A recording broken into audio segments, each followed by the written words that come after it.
Hello, everybody, and welcome to the final match reaction of the season. St Mirren 0, Rangers 3, Fashion Sakala at the double. Fashion. Oh, you got to love the guy. Got to absolutely love the guy. I'm joined again by Stu and James. Gentlemen, hello, welcome. And of course, the reaction is brought to you by Let Me Repair UK. So thanks to the guys for helping to support the Rangers rabble.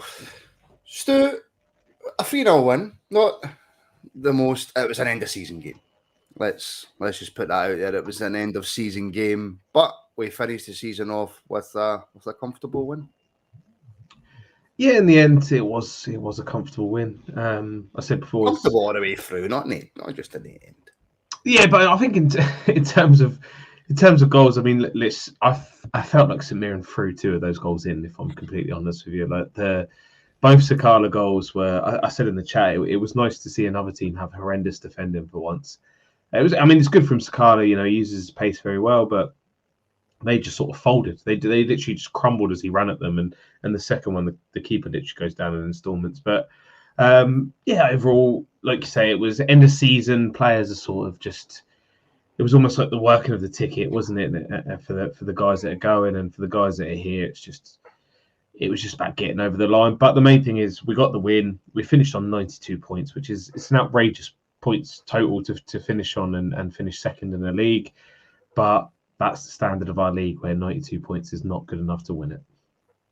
It is the standard, James. I know, and when you actually sit back and think, 92 points, most other seasons, I would imagine that's enough to comfortably win you the league, and that's where you just have to put your hands up and say, look, Celtic, they were more consistent, they were the better team throughout the season, but we know now what we need to do to get our title back.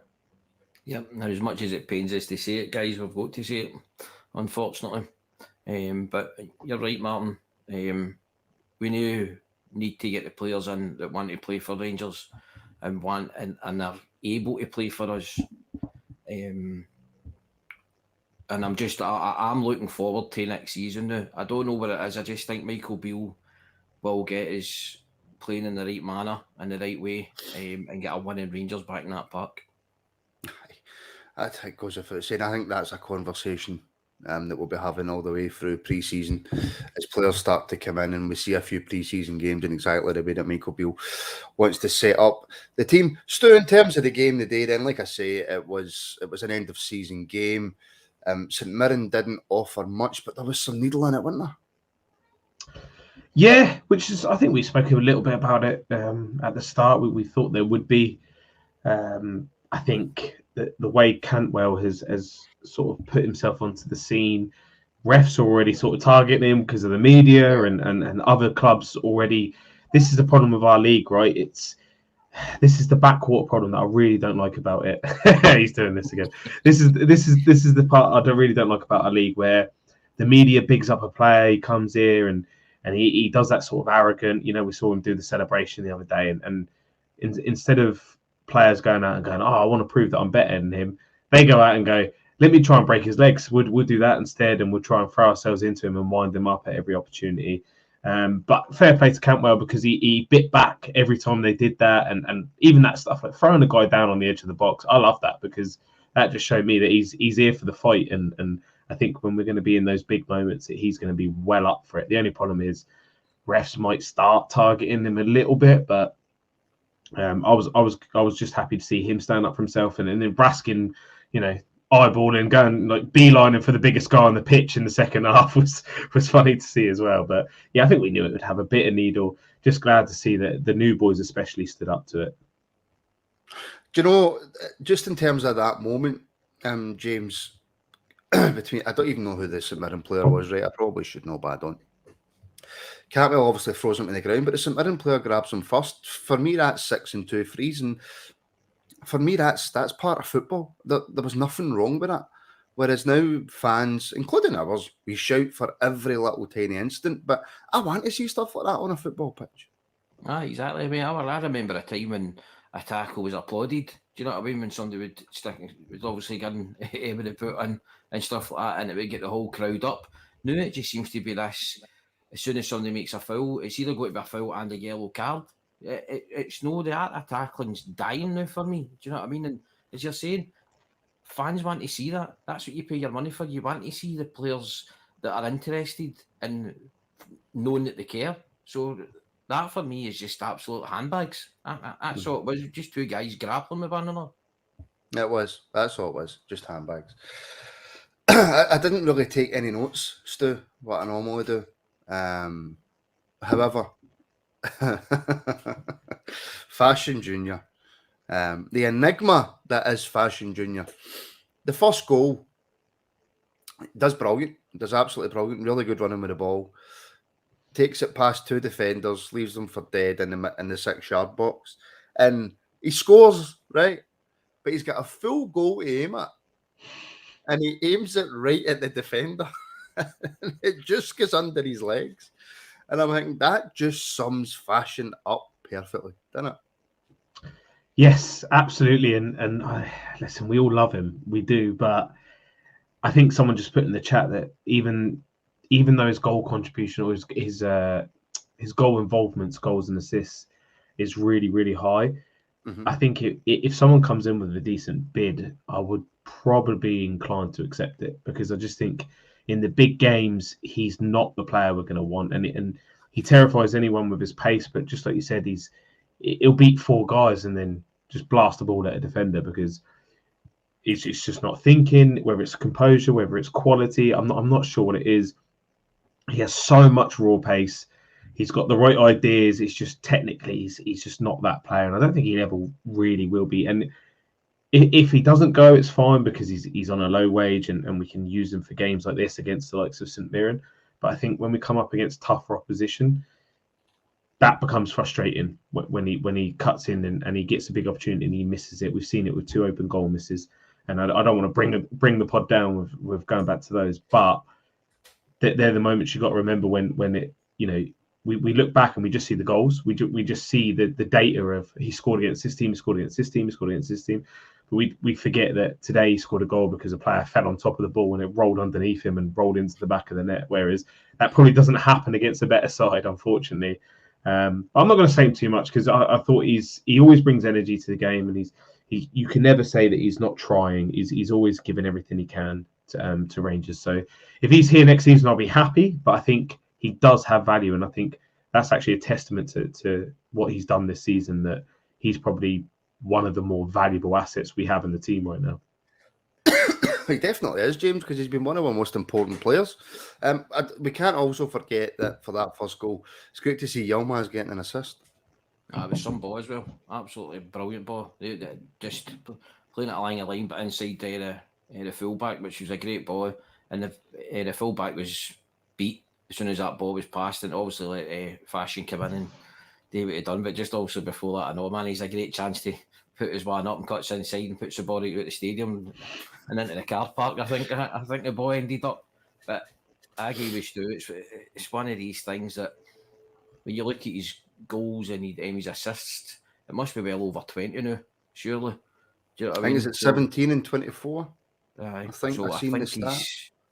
I think he's, what do you call it? I think he will be an important squad player. But I think obviously when it comes to the bigger games, I think the better players will start before Fashion. You say that, James, right? But nobody else has gave us what Fashion's gave us this season. And you include the supposed better players, you know. You include your Ryan Kent, your Alfredo Morelos, possibly your Colaks at the beginning of the season was probably better. But nobody in that team has helped Rangers as much this season as what Fashion Sakala has. But I think that's how bad a season it's been, mate, for me, when I look back on it. That Fashion's been one of our better players. And that's where we are aim at the moment, unfortunately, for me. Stu? Is that Yeah, fair? no. I mean, I'm trying to look, because it's easy. The easiest thing in football to do is criticise. It's the easiest thing to do.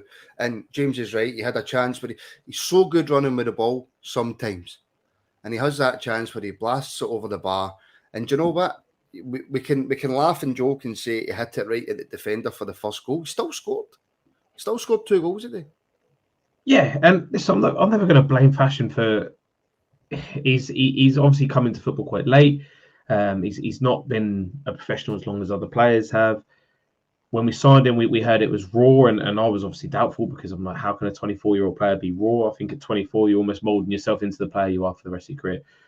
Fashion is a danger to any team. Even when we think back to the Champions League, he was causing in the early before we got battered, he was causing Liverpool all sorts of problems down that right hand side when he was down there. The problem with Fashion is in the big moments he can't be relied upon, and comparing him to other players in the team, I don't think is the way to do it because they've not been good enough either. And I don't think that's not Fashion's fault. Fashion's done everything Fashion can possibly do. He's probably been one of our best players this season, and I'm not going to sort of talk down on him as a player, but when you compare him to Ryan Kent, we know is a terrible finisher, and we've moaned about that for however long we've moaned about that. When you look into the future, we need players that in the big moments are going to come up with big results. For me, if you can't rely, like when you look at the Celtic games and he's missed 2 open goals, and I don't want to just keep going back to that, but how many of us, when he went round Joe Hart in the 3rd game, thought he missed that goal? Because that's what you expected. And it's the same with Morelos as well. But he didn't. He scored. He didn't, but it's the same with Morelos. You're not confident when these guys get into those positions in the big moments. And you need someone that you can be confident in. Like I've said, Fashion is good for these games. If anything, I'm only saying we should maybe look at the price that he has on his head because of how well he's done, and we need a rebuild, right? If we can maybe move him on for a big sum of money, then I'd be all for it. But if we can't, I'd be happy for him to stick around because he can contribute in moments where we're trying to unlock a defence, or when defences are tired, he can come off the bench, or he can play from the start against the likes of St Mirren. It's just in the big moments, can we rely on Fashion Sakala to give us big results? And I just don't think technically we can. I'd love to be proved wrong. I'm not saying it's a fact that we can't rely on him, but that's just how I see it right now. All I will say, and Curry made the point, I think it was Curry that made the point, we were all saying, and I include myself in this, how good Ryan Kent was, how he's, form's temporary, classes permanent, all that stuff. Fashion in 2 seasons has probably delivered what Kent delivered in 5. And there wasn't the rush to judge as quick on Ryan Kent as what there has been on Fashion. Whether Fashion's good enough going forward in a Michael Beale team, I don't know. Whether Fashion would be a phenomenal squad player to have as somebody to bring on, like you say, Stu, on maybe low wages or whatever, I don't know. But he's gave us so much more in 2 seasons than Kent gave us the full time he was here. Is that right, James, or is that a bit over the top? I think the difference was with Kent, mate, was there was nobody else there to take Kent's place, so that's why Kent played for me.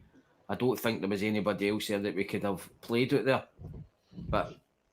and that's, I think, the difference. And I'm no slagging Fashion for 1 minute, because I think what the boy's done and what he's delivered is fantastic. And if he goes on, and I hope he does make me eat my words about the guy. Regarding it, I don't think he will be first pick next season. But again, if he starts the season and he's scoring goals, then I don't think anybody will be able to take the shirt away from him. But I do think there will be better players coming in that Michael Beale will sign, who will start ahead of him. Absolutely, and there should be. And listen, if a better player comes in and can offer more to the team than Fashion, then he takes his place. That's the way football works. I'm the same as you. I'm just trying to play a wee bit of devil's advocate, Stu. That's all I'm doing. But if it wasn't for Fashion Sakala this season, where would this Rangers team be? Yeah, that's a fair point in terms of his goal output. I mean, I think people sort of sleep on Kent a little bit in terms of he's still got a high amount of assists in the league. Well, a reasonable amount of assists in the league. Kent's not been good enough for the last year or two, but let's not take away what Ryan Kent's done for the club and what he does in the build up for goals as well. I think if you look at if you had the choice right now, Stu, if somebody says to you, we're playing Celtic tomorrow, and whoever wins it wins the league, are you playing Fashion or are you playing Kent? I couldn't even pick one, to be honest. I couldn't pick one. Well, I think that's because it would be Fashion 99 times out of 99 for me. And then you get an open goal and Fashion misses it, and then the whole sport want him out again. I know, but then you get 90 minutes where Kent does nothing. Wow, That's the- how many that's what I'm- 90 minutes has Kent done nothing against Southside? I think that's unfair because I don't think I think that's the last true. season. I think the last season, 2 seasons. I think that's fair. But he's been here like 5 seasons and he's shown up 9 times out of 10 against Celtic. And listen, maybe he worked his ticket this season, and I'm not gonna stick up for Kent this season because he's not been good enough. But I don't think recency bias should come into like what Kent's done for us against Celtic and other teams. He literally, like when we went to Dortmund, he ran. I've never seen a player terrify a world-class defense like Ryan Kent did. Fashion wouldn't terrify that Dortmund defense. Maybe in moments, but not all game. It's even this season. I'd like to see the assist rates. Yeah, Fashion has got a better goal output because he's a better finisher than Ryan Kent. Ryan Kent's a poor finisher.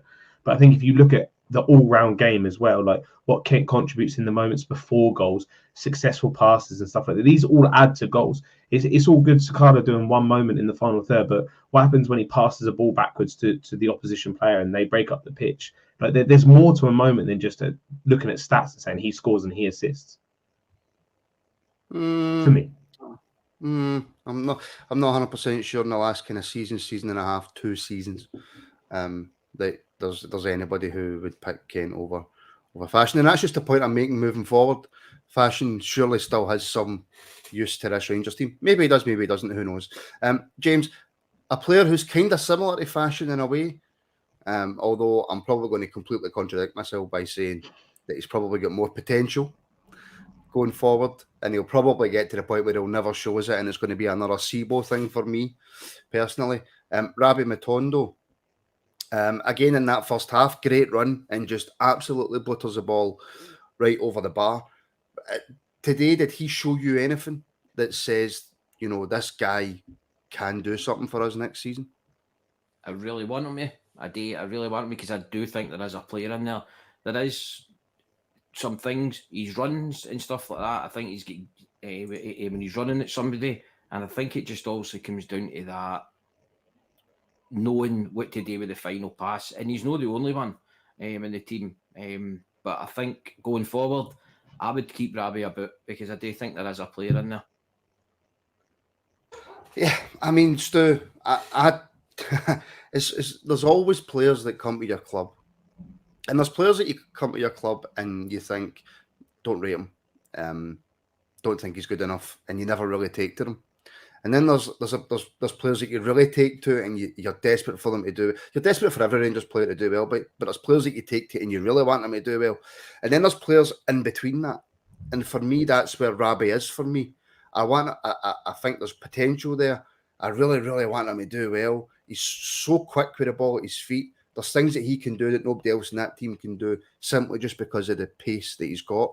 But there's just that lingering doubt in the back of my head. It's not a doubt. It's a massive lingering doubt in the back of my head that goes, I don't think this boy's ever going to show up.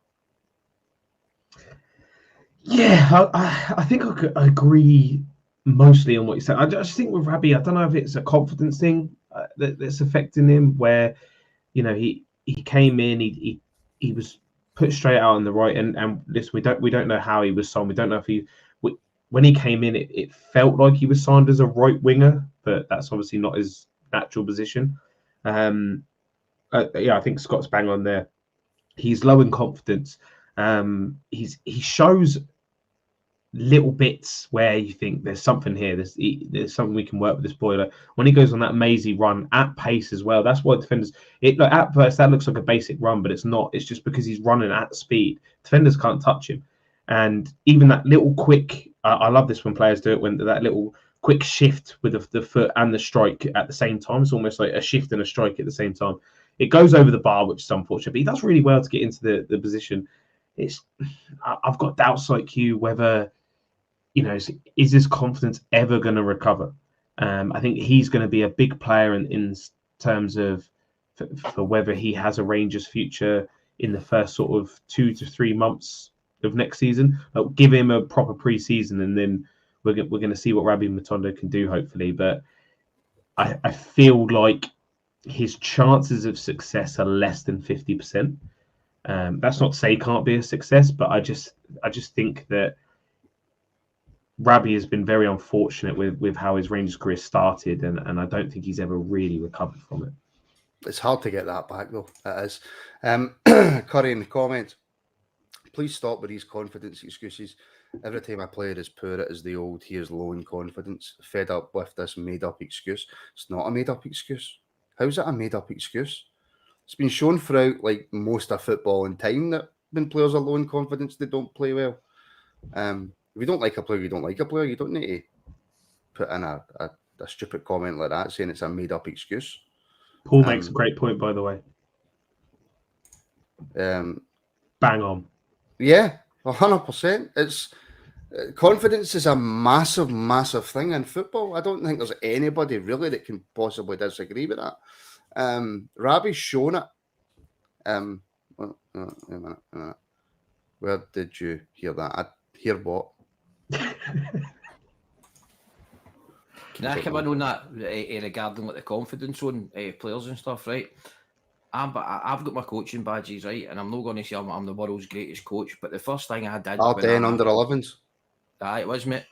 It's where he knows Bill from. But the biggest thing, mate, I found when I first obviously became like the head coach for the team that I was coaching was that I got round about the players and I says to them, these are all good football players. I gave them that confidence boost. I told them what they wanted to hear. See, within like the first 3-4 weeks, man, at the end of the season, we were absolutely scudding teams. The boys were trying things because I kept saying to them, go out and try something. I'm not going to stand here and shout and ball at you if you go and try something and it doesn't work. If it doesn't work, try it again. And that for me is confidence is everything in football. If you're down here low, you could have personal problems, guys. It doesn't matter what profession that you're in, whether it's playing in a football park or where you work in an office. See, you can't just leave your troubles at the door. If you've got problems going on in the background, of course you're going to take it into your work life. This is just the way the world works. Do you know what I mean? And the guy is low in confidence. You know what we're like, man? We just jump on the back of somebody if he doesn't do like the first thing right away. It's just about getting this. And I said, pre-season's going to be massive for these players that are staying. A good pre-season, and I think you will see the best of Rabi next season. No, I didn't know what you meant, and I'm not trying to rip the piss at you. If I was trying to rip the piss at you, I would just rip the piss at you. So, yeah, there you go. Rangers on tour. No team was awarded a league penalty versus Rangers for the whole of the 2022-2023 season. What are you trying to say, Rangers on tour? What are you trying to start? do we even want to go there? Aye. Right, there was a challenge, Stu, on McCrory by Curtis Main. When I first seen it, before I seen any replays, I thought, well, it's 50-50. He's went for the ball. I thought he might have actually even got a wee touch on the ball. But he doesn't. He obviously goes into McCrory's arm. There's a few people saying red. For me, no. I think he's mistimed it, and I think a yellow was the right decision. What about you? That was my first opinion on it, to be honest. I haven't seen I think I only saw one replay of it. It just looked mistimed to me. It's hard to separate the player from the challenge sometimes. I think dirty players can still make mistimed challenges genuinely, and I think that's what it was. I think McCrory's reaction showed you that there was something more to it, but when I saw the replay, I just thought he just tried to get in. You can't blame a striker for throwing himself into the keeper trying to score a goal. We'd absolutely want our strikers to do the same. I see a few people. I mean, Aldo just said studs up. I've not seen enough of it to say 100% it was not intentional, but just from first viewing and the one replay I saw, and I got to admit, I was getting a new beer at the time, so I only saw one replay and it looked genuine attempt, but I'd have to watch it back before making a proper comment. Again, like I say, I've only seen the couple of replays, James, and to be fair, the cameras on the fantastic. But for me, again, he's late with the challenge. It doesn't look to me anyway until I see it again, like Stu, that there was any real malice in it. For me, personally, I agree with both of you. It's as a striker, no matter to go and win a ball. We'd be up in arms if it was the other way about and it was one of your strikers in there and also didn't go and challenge for the ball.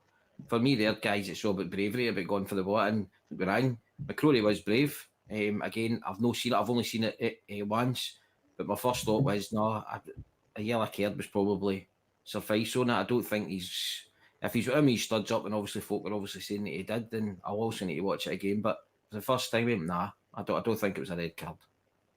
As much as I would love it to have been a red card, because Curtis Means one of the players that I think hurts Scottish football. But nah, not for me. Perfect start to the second half, Stu.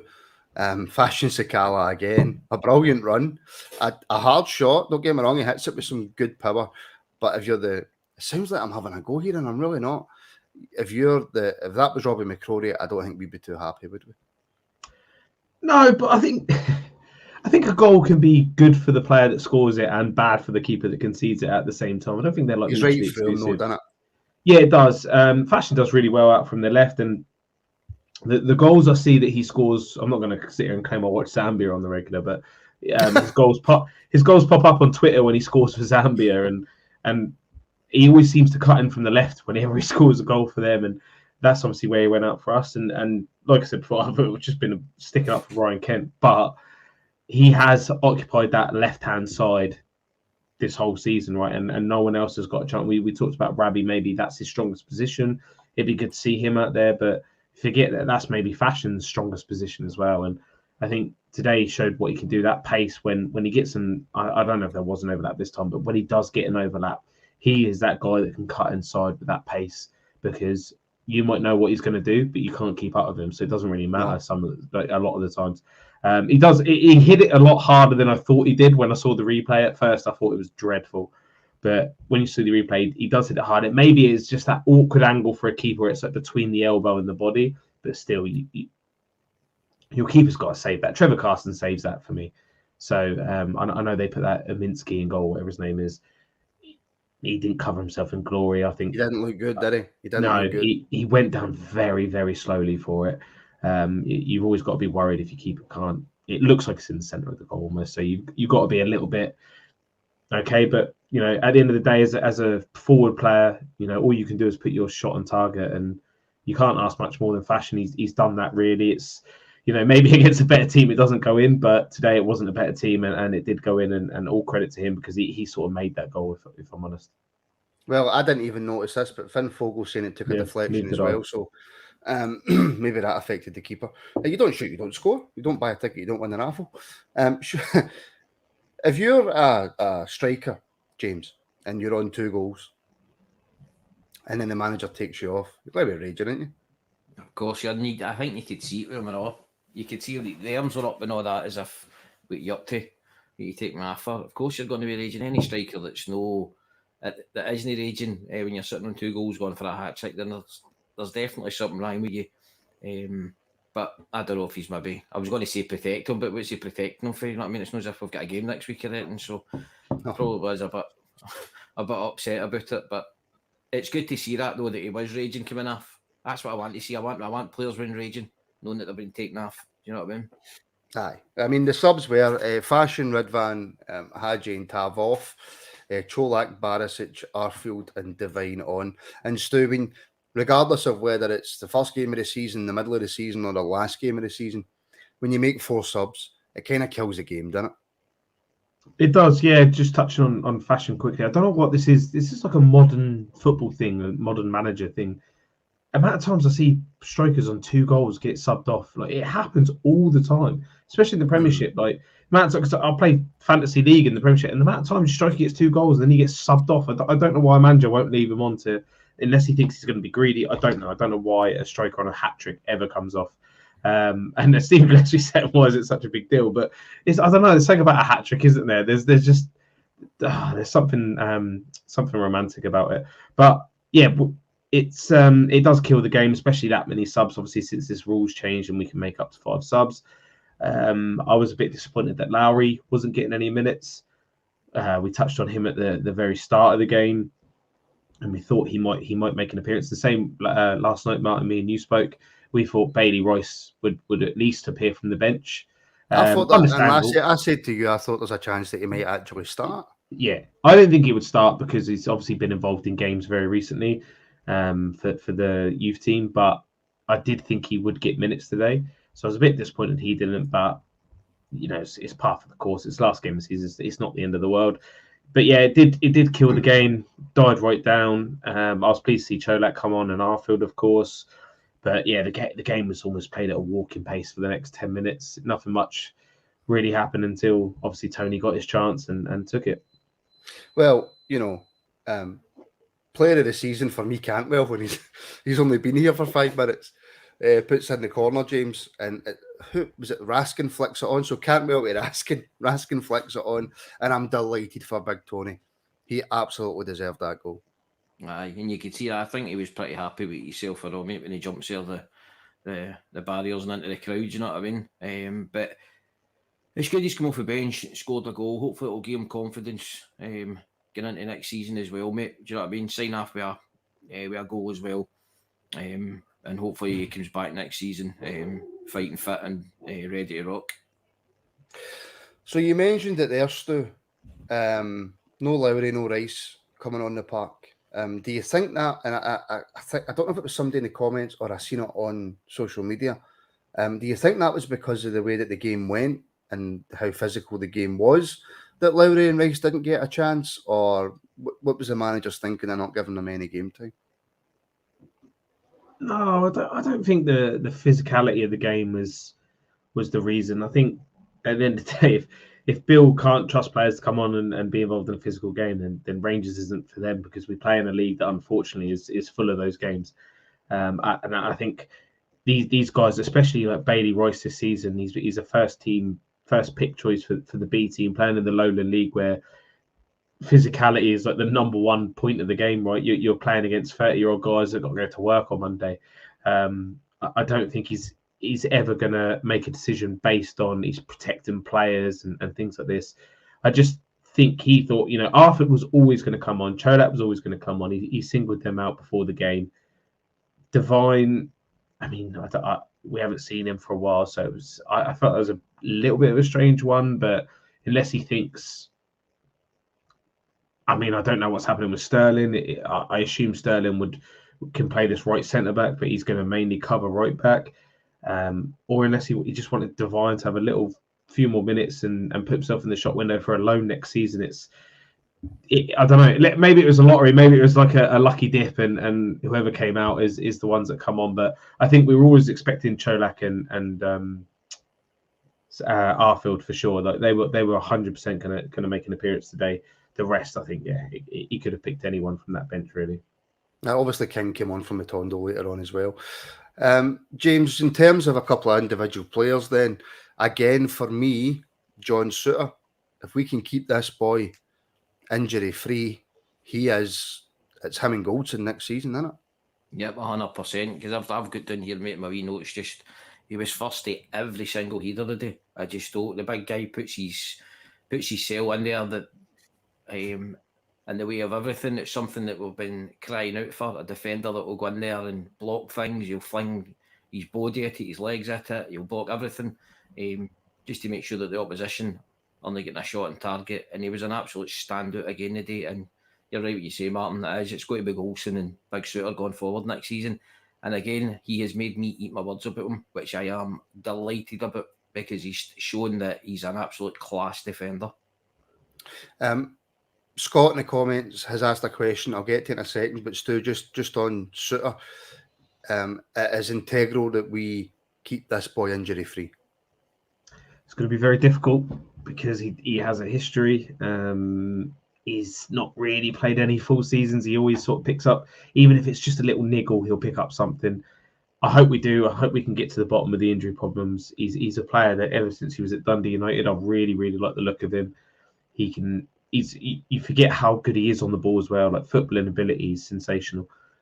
He picks fantastic passes. I think he used to be a midfielder. He's at least played in midfield, because you can see that sort of mindset of the way he plays his passes. Even at the end of the game, sort of 80, 85 minutes, and he strides out of defence and beats a couple of players and plays a really good pass.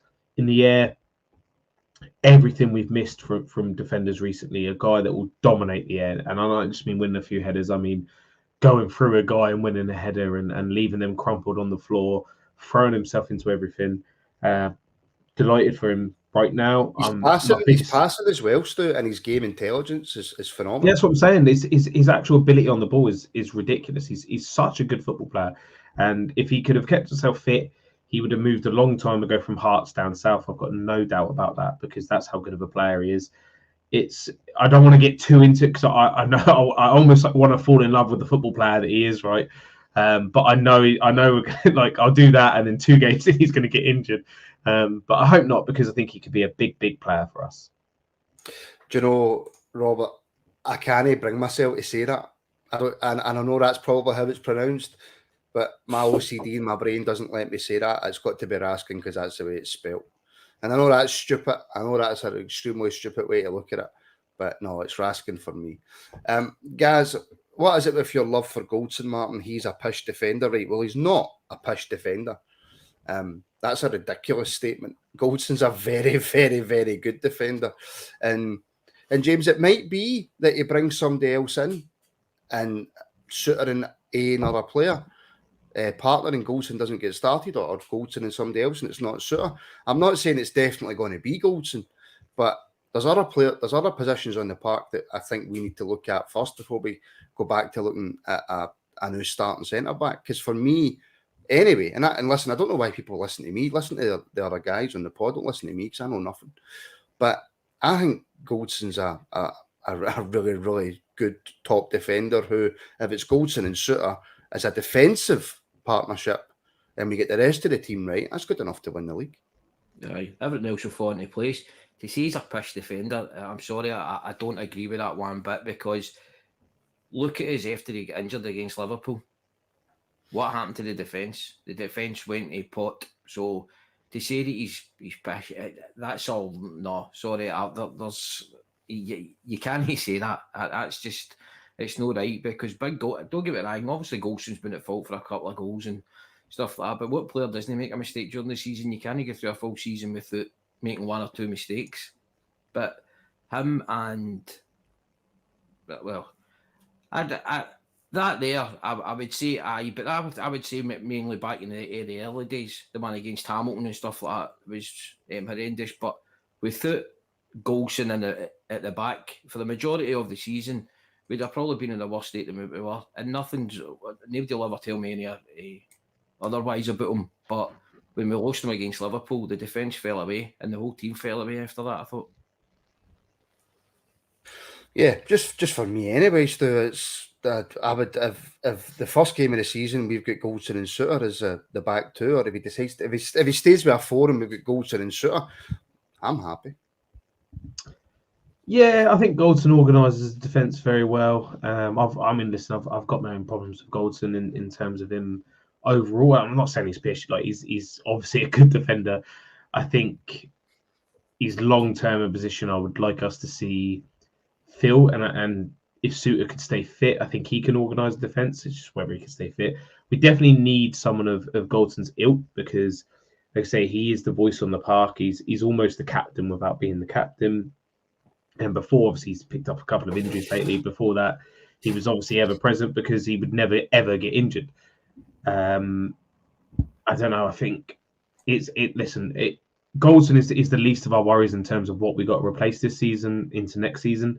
And when we've got to go through this rebuild, Goldson is not high up on my list at all for players we need to replace. I do have my own problems in terms of like how I view him as a defender, but that's just like sort of. I don't think Aldo thinks that you're talking mince, by the way, and you won't say what you really think. No, he was on that unpopular opinion thing. One thing I can't have is people on the rabble not saying what they actually think. Listen, I said on Wilf's podcast, right? I said unpopular opinion, Goldson's not for me, right? But he's not a player that I'm urgently requesting that we replace, because he's still a good defender and he does organise. I think that's his biggest asset, though, is the way he organises the defence. And I think when people say, when you take him out of that Liverpool team, or the team that played Liverpool, and you take him out of the defence when he got injured and you saw what happened, I think that's because of his organisation skills. The defence didn't know where to go. They didn't know where to be. I don't think Davis is a great defender unless he has a solid guy that knows what he's doing next to him. And I think that's the same for a lot of players. Goldson is a marshal in that defence. And I think that's an attribute in itself. So if you were ever to get rid of Goldson, you would have to replace him with a guy that comes in with just as much experience and just as much ability to organise. Right, we've spoke to death about Todd Cantwell, James, right? He got an assist today, and I think it's exactly the same with Raskin. So I'm not going to go on about Todd. I don't think he had his best game, but I think because of how good he is, when Todd doesn't play it at that level, I think it's noticeable. Even though he played well, he played okay, he just didn't play to that Cantwell level almost that we know already. And I think it's exactly the same with Raskin. I think Raskin came in initially, looked $1 million. I don't think he's been right up there in terms of performances. I think he got an injury. I still don't think he's fully fit. But again, even and I was watching St Mirren TV. I got a quick flight back for Germany. And even they're saying that he's only going to get better. And I don't think he was excellent again today. But I think when you're watching on TV, I think it's so difficult to see exactly everything that Raskin does. He's a phenomenal player. He is. And I think, mate, when he first signed us, I thought he was coming in as just as a holding midfielder. But he's obviously, he's much more than that. He's a box-to-box type player. He's in a boot. He loves a tackle. He can spray passes about. And you're obviously what you're saying. He didn't have the best of games, but I still thought he was decent in what he did today. Again, he's not the first. He'll know by the last player, mate. Obviously gets to the last game of the season, and I think they're already on the beach. But I don't even think it was that today, James. I just don't think. I think in our heads we've got a level that Raskin and Cantwell play at. And I think as soon as they drop below that level, and by drop below that level, I don't mean they were poor, they were terrible. They could have still been really good, but just because they drop below that level that I think most of us have got in our heads, it's noticeable. Aye, no, I obviously just meaning obviously it was an end of season game. I'm not saying that they weren't caring, but it's one of the, as you say, if a player obviously then drops a couple of percent, making his performances after the way they've been, it will be noticeable. But for me, I think Raskin, Cantwell, and the boy Dowell are going to be big players for us next season. Yeah, well, it's obviously time will tell on Dowell because we've just signed him. He's not come in, and not every player works. But judging by the players that Bill's brought in, the evidence, even though it's only 2 players, would suggest that Dowell will probably come in and hit the ground running. Few people, Stu, asking about Yilmaz. Couple of assists today. He's had a wee run of games now. What's your thinking on him? I really like him. I think he's a really good player. Obviously, he's another one that's going to get a full preseason under Michael Beale. Hopefully, come injury-free for the whole season. I know there's people that have their sort of doubts about him in terms of his physicality. Michael straight in with no, just no. He's one of the smaller defenders that we have, but I think he's still very good. He bombs up and down that sort of fullback role all day long, which I really, really like to see. He's got bags and bags of energy. He's got a lot of quality. You can see that he's looking to do the right things in those sort of triangles when he gets involved in them. And just having a fullback that allows the winger or the inside forward or whatever you want to call him just to come inside, just to offer him that option, taking a defender away. He'll do that all day long. And defending, he's been absolutely sound. I think he's not many people get past him. He was almost out of position today, and they broke, and he raced back and just nudged the guy out, and worried about his strength, but he just nudges the guy out of play, and the ball rolls out and it's our throw in. I think you can see why we've paid £5 million for him. If I'm honest, he's a Turkey international at 21 years old. He's played in a very physical league already.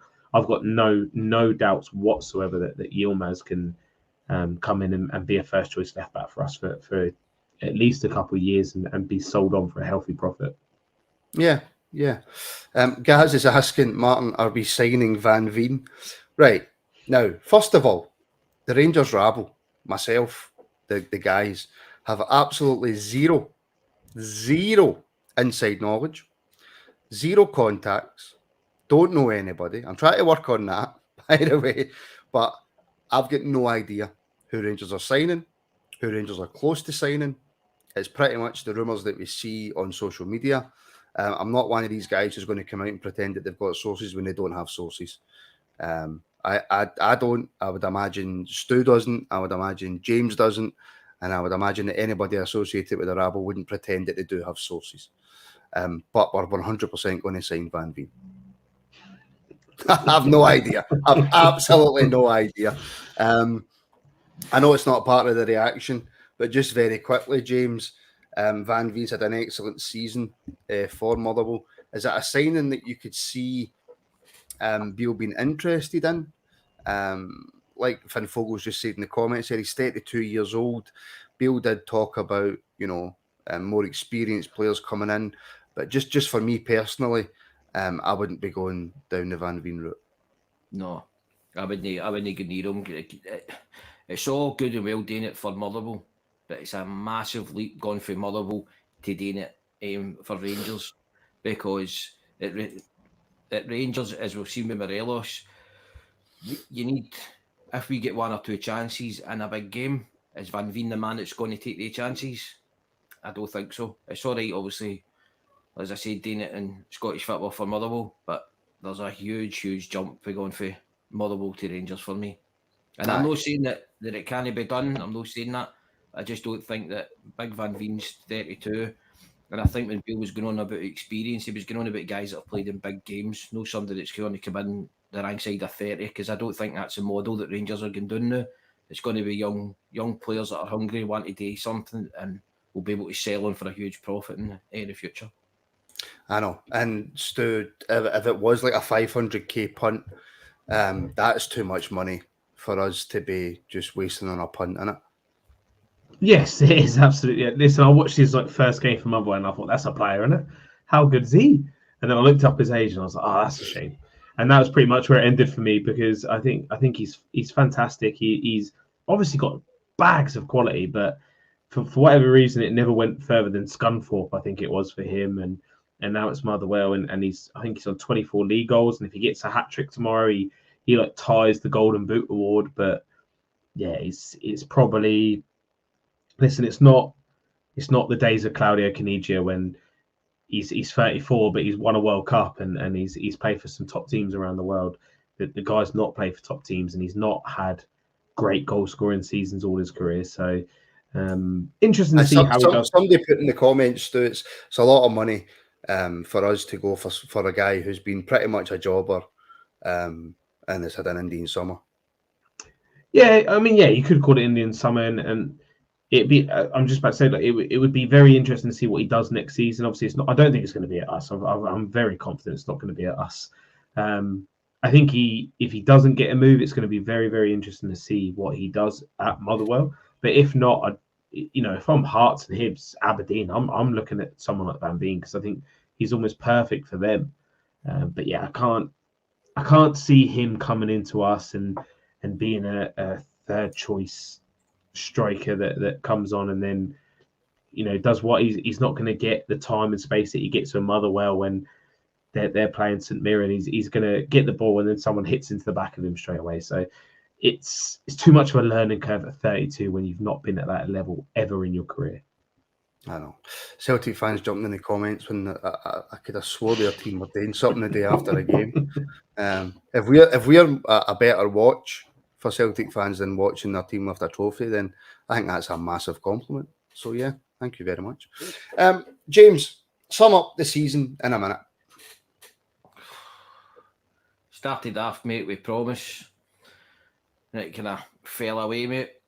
For me, I just thought it was just one of these seasons, mate, that obviously Gio's, if he gone for the highs there, the European run, mate, to this season was just, I don't know, mate, a kick in the sore places. Kicking the homos. Yes, just an all-round. I just thought it was an all-round poor season, mate, especially for the standards, mate, that we can. That probably sums it up, Pish, probably right. Just a poor season, mate. The only kind of highlight I can take out of it is obviously Beale's come in, the signings that he's made so far that have played, Raskin and Cantwell have looked the part. They'll certainly get that hunger about them. And if that is what we're coming on to, and that's what we're looking forward to, then I've got big hopes, mate, for next season. That's what. Anyway. And you know, we couldn't have the final reaction of the season without my internet cutting out. We just couldn't have had it. We just couldn't have had it. A season that started with promise, Stu, but very, very quickly that was taken away. Yes, unfortunately. Listen, I just don't. I think last season was a precursor in terms of what we did in the league, where we were clear and we threw that away. The team was never going to be consistent enough to beat the teams we should regularly, and that's what we didn't do. We were losing the battles against them too often. We weren't even losing the battles. We weren't even in a battle, if we're honest, against them. We were. I remember a couple of times when we turned. I didn't even want to watch it, if I'm honest, because I just felt like we were going to lose, and I never feel like that, even if we're 20 points behind in the league. Bill's come back. He's put some positivity back in the club. He's done what Gerrard did straight away, I thought, when we played them. And even that first game, we lost 1-0 when Cham scored that goal. And it just felt like we were a little bit closer already. And I felt that's what Bill did straight away. He put us a lot closer to them. He obviously beat most teams around him as well, which always helps. But when we played them, I said this, even though his record against them so far is the one win after we've already lost the title. I don't think we've been outclassed in any game. I think he got it wrong in one game in his formation and his picks, but I think overall we've matched them every step of the way. We've probably been the better team a couple of times, but for whatever reason, we haven't got it over the line. And that's on Bill. That's Bill's job now to go out, get the players that can do that and get them over the line. But a season that started with promise, went down a very dark hole, and now we're starting to see a bit of light at the end of the tunnel and hopefully turning the corner, and we're about to move into a new chapter that's going to bring us success and trophies. Well, it's not a case of it might. It will. It 100% will. Before I let you go, guys, I completely forgot about Scott's question. Thank God he's put it back in. Colak obviously coming on and getting his goal, James. Scott wants to know, will Colak be here next season? I think he will. I think he's a good squad player. I think he'll be used for the bench more next year, because obviously I'm hoping that we're going to bring in a 20-25 goal scorer. But I think he will be a very, very important squad player for us next year.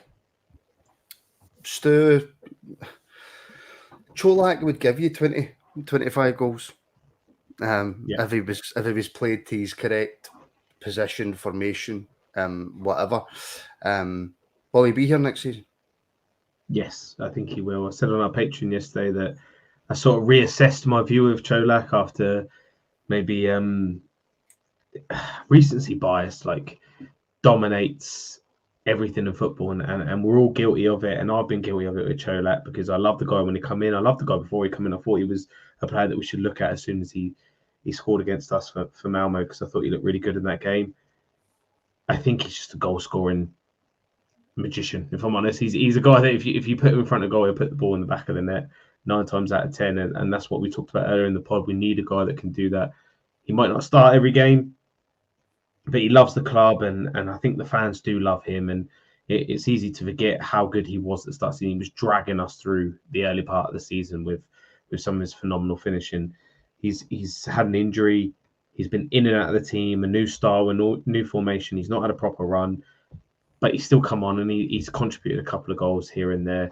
He's a quality finisher for me, and I think he's gonna be here next season. I think he's going to continue to contribute. I think he's going to continue to score us goals, and hopefully he's going to be part of the team that win 56 for us. And on that, I just wanted to say, like, because obviously it's the end of the season, we do touch on it a couple of times when we're on this pod. I know the football's like a proper big release for people, and sometimes like you don't know what's going on in everyone's lives. Everyone's in the chat. We don't know what's going on with them. They don't know what's going on with us. I know through a lot of stuff like the football is such a huge release, and we come in here and we have a laugh, but we still go back to our own lives, and sometimes they're not the greatest place to be when you're on your own. But just because the football's ending, the rabble's still here, and I know we've got stuff on Patreon, which will continue going, but I'm sure Martin will test that we'll still be putting stuff out on YouTube. You know, all of our Twitter handles are in the comments. So if anyone is ever, you know, going through any sort of dark time or dark place, you know, always reach out, because even in the chat, even in the members chat that we have on WhatsApp, and if you're not part of it, please message in the chat, because people will absolutely add you into it.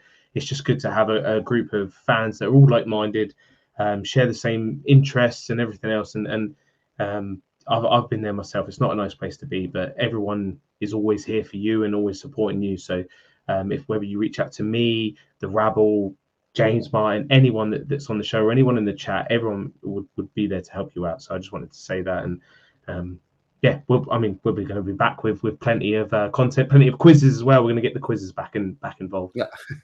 Oh yeah, the quizzes are back. Well said, Stu. Yeah, look, obviously, look, the season's coming to an end, and the one thing I've always said that I don't want to do is I don't want to just come on for the sake of coming on, and there's nothing to talk about. So what we're going to do is, while the season is over, is finished, we'll still have our phone in every Monday night. The phone in and the Friday won't. Unless of course you start seeing loads of transfers and there's loads of stuff happening round about the club. If there's not, then it will be once a week, but we'll still have at least one show a week on YouTube. We'll obviously have, you know, our daily shows over on Patreon.